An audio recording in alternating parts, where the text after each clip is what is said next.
ሰላምና ጤናን ፍቅርን በረከትን ያድልኝ ክብራትና ክብራን የሣድስ ቤተሰቦቼ በድጋሚ ተገናኝተናል። በሁለተኛው ቻናላችን ላይ ነው ያላችሁት። ይሄ የዜና ቻናላችን ነው። እንግዲህ በዛሬው በጣም አስገራሚ ሁለት ትንተናዎችን ይዤላችኋለሁ። በዋነኝነት በምስራቅ አፍሪካ ባለው የፖለቲካ ጡዘት ላይ የሚታዩ ምልክቶችን በተመለከተ አስተውሎት እንዲኖራችሁ ያንንም እንድታውቁና ምትጸልዩም በዚህ ዙሪያ ላይ ጸሎት እንድታረጉ ለማድረግ የሚያግዙ መረጃዎችን ያስኩላችሁ። በዚህ መሰረት ሁለት መረጃዎች ወጥተዋል ዛሬ ማለት ነው። አንደኛው የኢትዮጵያ መንግስትን በተመለከተ ሮይተርስ ጥናታዊ ዘገባ አድርጌያለሁ፣ የምርመራ ዘገባ ሰርቻለሁ። በኢትዮጵያ መንግስት እንቅስቃሴ ላይ እነዚህ ምስጢራዊ ዶክመንቶች አግኝቻለሁ ብሎት ይዞት የወጣው የምርመራ ዘገባ አለ። ይሄ የምርመራ ዘገባ በጣም ብዙ መረጃዎችን የያዘ ነው። በቪዲዮ፣ በድምጽ፣ በሰዎች ቃለ መጠይቅ፣ እንደገናም በሳተላይት ኢሜጆች፣ እንደገናም በአካል በቅርበት በዚህን ጉዳይ በሚከታተሉበት መልኩ መረጃዎችን ሰብስብ ያለው ብሎ ነው ሮይተርስ ይዞት የወጣው። ትላንትናና ዛሬ በዓለም ሚዲያ ላይ በጣም ከፍተኛ ትኩረት የተሰጣቸው ዜናዎች ናቸው። ስለዚህ የኢትዮጵያ መንግስት እያደረገ ነው ብሎ ይዞት የወጣው ይሄ ዘገባ፣ ይሄ የምርመራ ዘገባ ምንድን ነው? በዚህ ዙሪያ ላይ ቆይታ አድርግላችኋለሁ። ክብራትና ክብራን የሣድስ ቤተሰቦች ትንተናውን በደንብ አድርጌ አሰናድቼላችኋለሁ። ሌላኛው ሁለተኛው መረጃ ደግሞ በምስራቅ አፍሪካ ላይ የሚታየውን የጦርነት ድግስ ዋዜማዎች ላይ የሚስተዋሉ ነገሮች መካከል አንደኛውን ሊያመላክት ይችላል ተብሏል። ይሄውም የሶማሊያ መንግስት 24 የጦር ጀቶችን 24 ነው ያልኳችሁ 24 የጦር ጀቶችን ለመግዛት ዲል እያደረገ መሆኑ መረጃ ወጥቷል። ይሄም የምርመራ መረጃ ነው። ይሄንን የምርመራ መረጃ ደግሞ በከፍተኛ ሁኔታ ይዞት የወጣው ትንታኔውም የተሰራው በዲፌንስ ሴኩሪቲ ኤዥያ ነው። በጣም የሚገርም ዝርዝር ትንተናዎችን ይዞበታል ዲፌንስ ሴኩሪቲ ኤዥያ። ስለዚህ ይዤዋለሁ፣ አግኝቼዋለሁ። ሶማሊያ እነዚህን አደገኛ ጀቶችን 24 ለመግዛት ድርድር እያደረገች ነው። የገንዘቡን ድጋፍ በተመለከተ በትንተናው ላይ ይዞት የወጣቸው ሀገሮች አሉ። እንግዲህ በምስራቅ አፍሪካ ላይ በነገራችን ላይ እነዚህ ጡዘቶች እየጨመሩ መምጣታቸውንና በጣም የሚገርም የፖለቲካ ቀውስ በአካባቢ ላይ እንዲፈጠር ለማድረግ መካከለኛው ምስራቅ ላይ ያሉት ሀያላን አሁን ኢኮኖሚያቸው በትንሹ እያደገ ያሉ ሀገራት የሚያሳዩቸው ትግሎች ምስራቅ አፍሪካ ላይ በኢትዮጵያና በአካባቢ ላይ ከፍተኛ የፖለቲካ ስጋትና ውጥረትን ይዞ እንደመጣ ትመለከታላችሁ። ስለዚህ ይሄ ጉዳይ ምንድነው በሚለው ዙሪያ ላይ እነዚህ ሁለት መረጃዎችን ይዤላችኋለሁ። በደንብ ስሙት። ዕውቀቱን ስታገኙት ስለ ሀገርም ለመጸለይ እንደገናም የነቃ መንፈሳዊ ትብብር ለሀገር ያስፈልጋልና ይሄንን በተመለከተ ዲፔንድ የሆነውን ጠለቅ ያለውን ዘገባ ይዤላችኋለሁ። መምህርና ጋዜጠኛ አብይ ይልማ ይዤላችኋለሁ። የመረጃ አድካሚ ነው መረጃዎችን ማዘጋጀት ውድ ቤተሰቦቼ። ስለዚህ ልታግዙን የሚገባው ላይክ በማድረግ ሼር በማድረግ እንደገናም ደግሞ ሰብስክራይብ የምትላለች እሷን በተን ተጫኗት። ለብዙ ሰዎች ያዳርስልናል። እነዚህ ትኩስ መረጃዎች እንዲዳረሱ በዚህ አግዙን። ላይክ፣ ሼር፣ ሰብስክራይብ በዚህ ደረጃ አግዙን ውድ ቤተሰቦቼ እጠይቃችኋለሁ። አድካሚ መረጃዎች ስለሆኑ አድካሚ ፕሮግራም ስለሆነ ባጭሩ በማያደክም መልኩ እነዚህን በማድረግ እንድትተባበሩ እንጠይቃችኋለሁ። ዕውቀት ታላቁ እግዚአብሔርን ታከብራለች።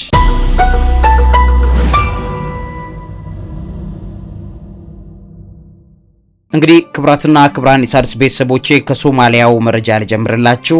ሶማሊያ እንግዲህ 24 የሚጠጉ የጦር ጀቶችን ለመግዛት እየተደራደረች እንዳለና ከፍተኛ የድርድር ሀሳቦች እየተከናወኑ ነው በሚል የተጋለጠ መረጃ አለ።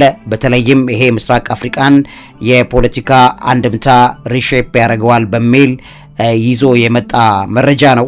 ይህንን በተመለከተ እንግዲህ ዲፌንስ ሴኩሪቲ ኤዥያ የተባለው በጣም ታዋቂ ተቋም ነው። በእስያ አካባቢ በተለይም በህንድ ዙሪያ ላይ እንደሚታወቀው ፓኪስታን ከጊዜ ወደ ጊዜ ከፍተኛ ኃይልና አቅም እየሆነች መታለች። ከባለፈው ከህንድና ከፓኪስታን ግጭት በኋላ ፓኪስታን በከፍተኛ ደረጃ አቅም እያገኘች እንደመጣች እየተነገረ ነው የሚገኘው።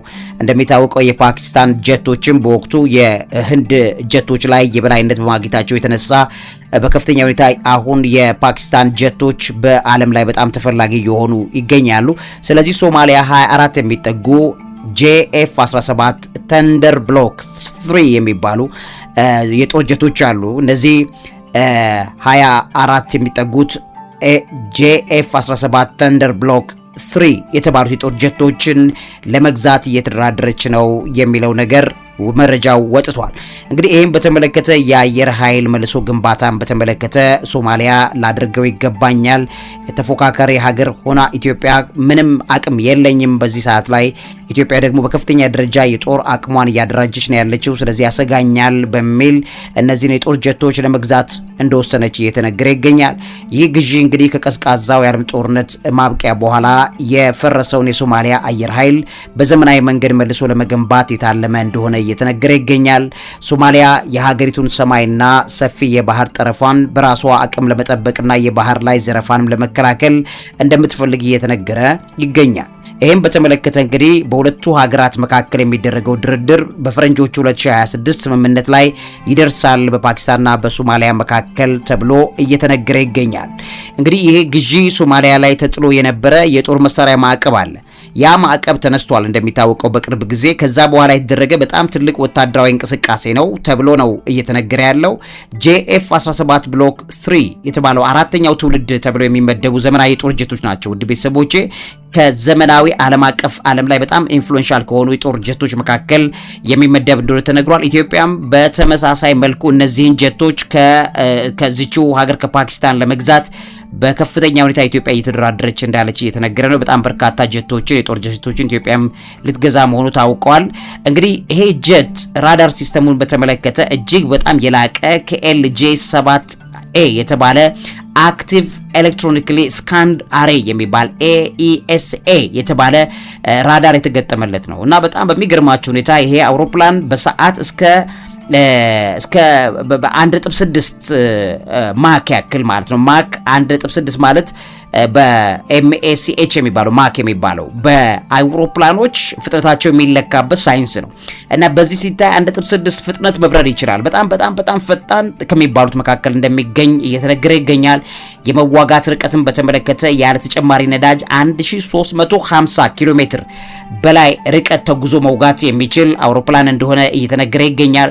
የመጫን አቅሙን በተመለከተ 3600 ኪሎ ግራም የሚመዝን ሚሳኤሎችንና ቦምቦችን መሸከም የሚችል 9 መታጠቂያዎች ወይም ሃርድ ፖይንትስ እንዳሉት እየተነገረ የሚገኝ ጀት ነው። ይሄን ጀት ኢትዮጵያ ለመግዛት ከፍተኛ ጫፍ ላይ እንደደረሰች እየተነገረበት ያለውን ነገር ሶማሊያም ኮምፒት አድርጋ ተፎካክራ እየገዛች ነው የምትገኘው።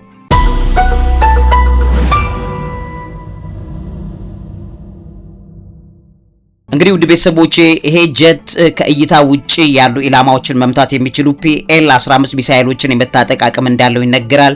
የኤሌክትሮኒክ ውጊያንም ይችላል ተብሏል። የጠላትን ራዳር የሚያውኩ እንደገና ራሱን ከጥቃት የሚከላከል የላቀ ኤሌክትሮኒክስ ጦር አቅሞችን የታጠቀ የጦር መሳሪያዎችን መያዝ ይችላል ተብሏል። የራሱንም ኤሌክትሮኒክስ አቅሙ በጣም የሚገርም ነው እየተባለ እየተነገረ ይገኛል። እንግዲህ ውድ ቤተሰቦች በጣም በተመጣጣኝ ዋጋ ወይም በዓለም ላይ በግምት በጣም ርካሽ ከሚባሉት ጀቶች መካከል ነው። ፓኪስታን በነገራችን ላይ የባለፉን የህንድን ጦርነት ካሸነፈች ከተገዳደረች በኋላ ይሄ ጀት በከፍተኛ ሁኔታ እየተሸጠ ያለው ዋጋውን ለዛ ዝቅ አድርገዋለች። አንዱ ጀትን ከ25 እስከ 30 ሚሊዮን ዶላር እንደሚገመት ይነገራል።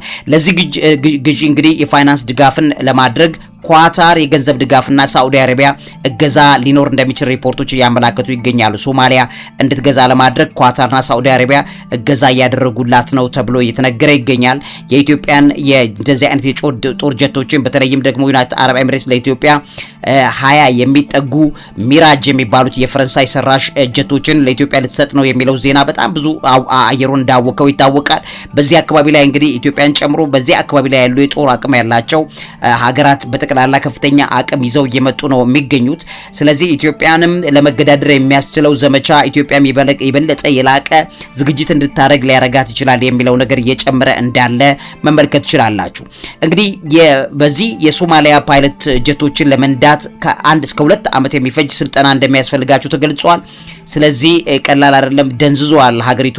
ስለዚህ ፓይለቶችን አሰልጥኖ የበቁ ጦር መሳሪያ ስለተገዛ ብቻ በነገራችን ላይ አቅም አይኖርም። ለምሳሌ ግብጽ በአፍሪካ ላይ ከፍተኛ የጦር መሳሪያ ያላት ሀገር ናት።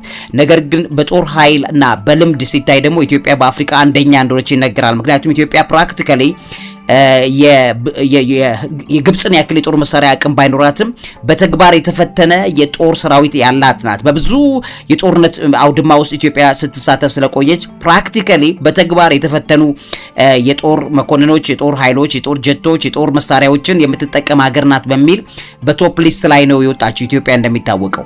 ስለዚህ ይሄንን የጦር መሳሪያ ስለተገዛ ብቻ አቅም ይኖራል ማለት አይደለም። ሰልጣኞች ራሳቸው ረጅም ጊዜ የሚፈጅ ልምምድ ያስፈልጋቸዋል። ስለዚህ ይሄንን በተመለከተ ዝቅተኛ የጥገና ወጪም እንዲኖር የሚያስችሉ ጀቶች ናቸው ተብለዋል። ከምዕራባውያን ጀቶች ጋር ሲነጻጸር ጥገናው የቀለለና ወጪው በጣም አነስተኛ በሆነ ዋጋ የሚጠገን ነው ተብሎ እየተነገረ ይገኛል። ይሄ ግዢ እንግዲህ በአፍሪካ ቀንድ ያለውን የአየር ኃይል የበላይነትና ሚዛን በእጅጉ ሊቀይረው ይችላል ተብሎ እየተነገረ ነው።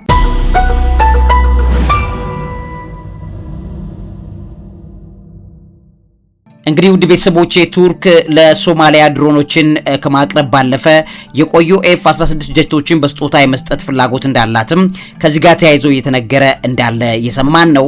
በፓኪስታን በቱርክና በኳታር መካከል የሚታየው ስትራቴጂካዊ ትብብር ሶማሊያ የራሷ መከላከያን አቅም እንድትገነባ እያደረጓት ነው በሚል እየተነገረ ይገኛል። ምክንያቱም ሶማሊያ የራሷ የመከላከያ አቅም ስለሌላት አልሻባብንም ሌሎችንም መታገል አልቻለችም። ስለዚህ ከኢትዮጵያም ከፍተኛ ስጋት አለባት።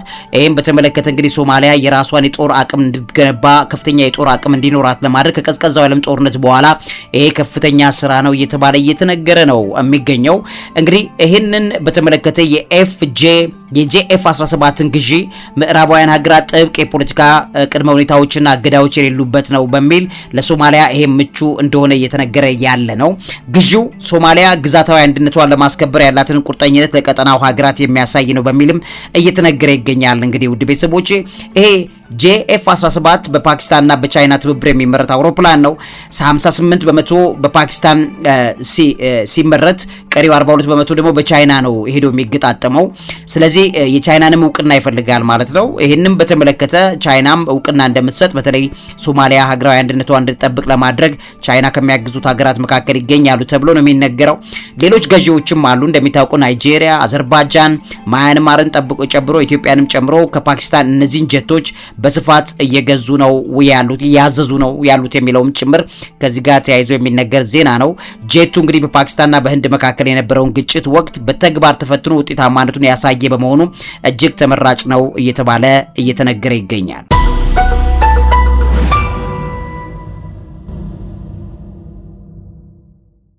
እንግዲህ ክብራትና ክብራን የሣድስ ቤተሰቦች ወደ ሁለተኛው መረጃ ልለፍላችሁ። ሮይተርስ የኢትዮጵያን መንግስት የከሰሰበት አዲስ የምርመራ ዘገባ ይዞ ወጥቷል። ይሄ ምንድነው የሚመለከተው የሚለውን ነገር ብናየው ቆንጆ ነው።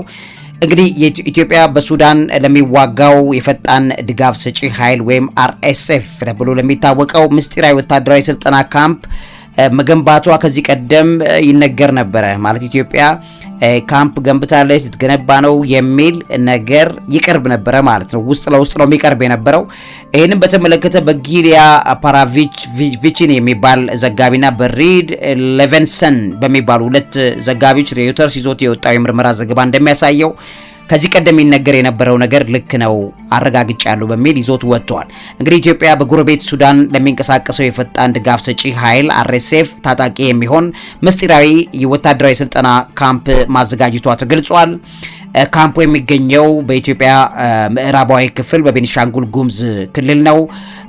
ኦንድሎ በተባለ ወረዳ ሜንቂ እና አልአህማር በሚባሉ አካባቢዎች ላይ እንደሆነ እየተነገረ ይገኛል።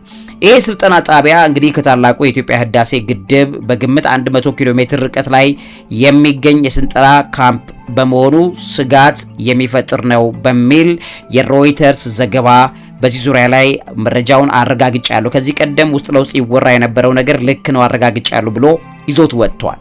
እንደ ዘገባው ከሆነ በካምፕ ውስጥ እስካሁን ከ10,000 በላይ ታጣቂዎች ስልጠና እየወሰዱ ነው በሚል እየተነገረ ነው ያለው። እንግዲህ የሳተላይት ምስሎችን ሮይተርስ ይዞ ቀርቧል።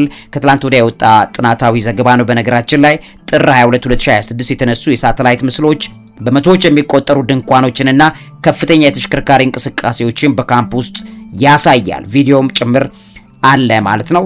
እንግዲህ ቀጥተኛ ተሳትፎ ተብሎ የተነሳው ይሄ ካምፕ ኢትዮጵያ በሱዳን እርስ በርስ ጦርነት ውስጥ እጇን ስለማስገባቷ የመጀመሪያው ቀጥተኛ መረጃ ነው ተብሎ ተነግሯል።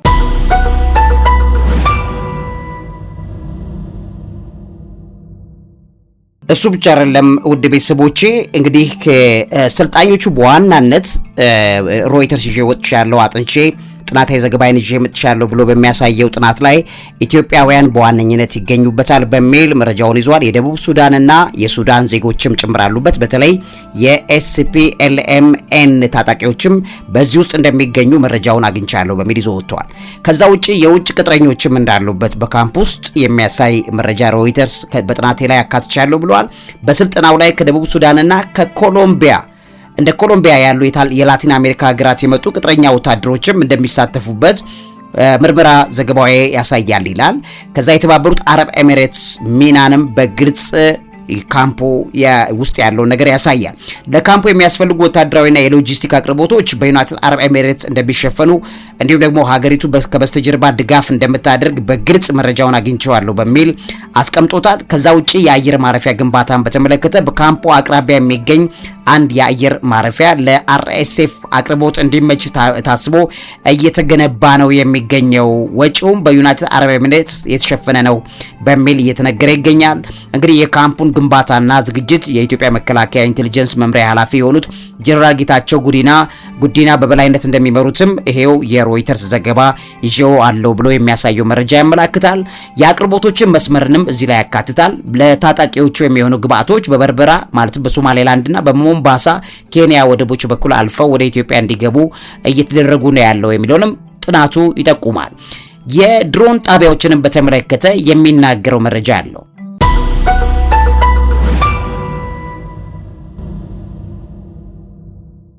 እንግዲህ ውድ ቤተሰቦቼ የሮይተርስ ይሄ ዘገባ እንደሚያሳየው በአየር ማረፊያው አቅራቢያ የድሮን መቆጣጠሪያ ጣቢያም እየተገነባ መሆኑን በሳተላይት ምስሎችም ያሳያል።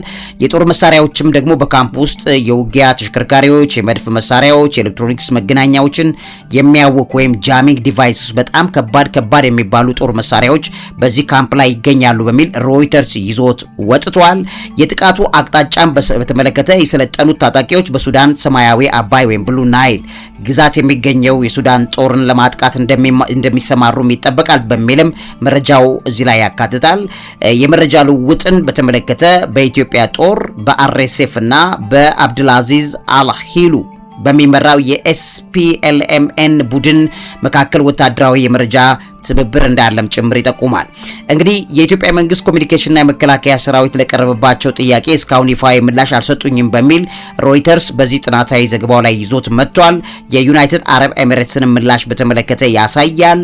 የተባበሩት አረብ ኤሚሬትስ በሱዳን ጦርነት ውስጥ በማንኛውም መልኩ እጃቸው እንደሌለበትና ለየትኛውም ወገን ድጋፍ እንደማያደርጉ ነው በተደጋጋሚ የሚያስተባብሉት። ይሄ ውሸት መሆኑን አረጋግጫለሁ በሚል የሮይተርስ ይሄ ትንተና ወይም ደግሞ ጥናታዊ ዘገባው ያመላክታል። የሱዳን ስጋትን በተመለከተ የሱዳን ሉዓላዊ ምክር ቤት ሊቀመንበር አልቡርሃን ጎረቤት ሀገራት በሱዳን የውስጥ ጉዳይ ጣልቃ እንዳይገቡ ደጋግመው ያስጠነቀቁ ነው በሚልም ሪፖርቱ ላይ አካቶታል። ይሄ እንቅስቃሴ እንግዲህ በታላቁ የህዳሴ ግድብ ላይ የሱዳን ጦር አጸፋ ጥቃት ሊሰነዝር ይችላል የሚል ስጋትን በኢትዮጵያ ወታደራዊ መኮንኖች ዘንድ መፈጠሩም ጭምር የሮይተርስ ዘገባ አደላድሎ ሰርቼዋለሁ፣ ዘግቤዋለሁ። እንደገናም ደግሞ ይሄን በተመለከተ በጣም በቂ መረጃዎች በቪዲዮም በጽሁፍም የተቀመጠ የሰዎች ኢንተርቪው እንደገና ደግሞ በርካታ ሶርሶችንና ምስጢራዊ ዶክመንቶችን ሁሉ ሳይቀር ሰብስቤያለሁ በሚል ይዞት እንደወጣ ለማየት ይችላላችሁ። ከዘገባው ላይ የተቀረው ነገር ዘገባውን ፈልጋችሁ አንብቡት። ኢትዮጵያ ቢልድስ ሲክሬት ካምፕ ቱ ትሬን አርኤስኤፍ ፋይተርስ በሚል ይዞት የወጣውን ሪፖርት ይዛችሁ ማየት ትችላላችሁ። ዛሬ የወጣ መረጃም ጭምር አለበት። እንግዲህ ክቡራትና ክቡራን የሣድስ ቤተሰቦቼ ያለው መረጃና እውቀት በዙሪያው ላይ እንዲኖራችሁ በሚል አካፍያችኋለሁ። ለዚህ አእምሮ ምግብ አዘጋጅና አቅራቢ መምህርና ጋዜጠኛ አብይ ይልማ። እውቀት ታላቁ እግዚአብሔርን ታከብራለች።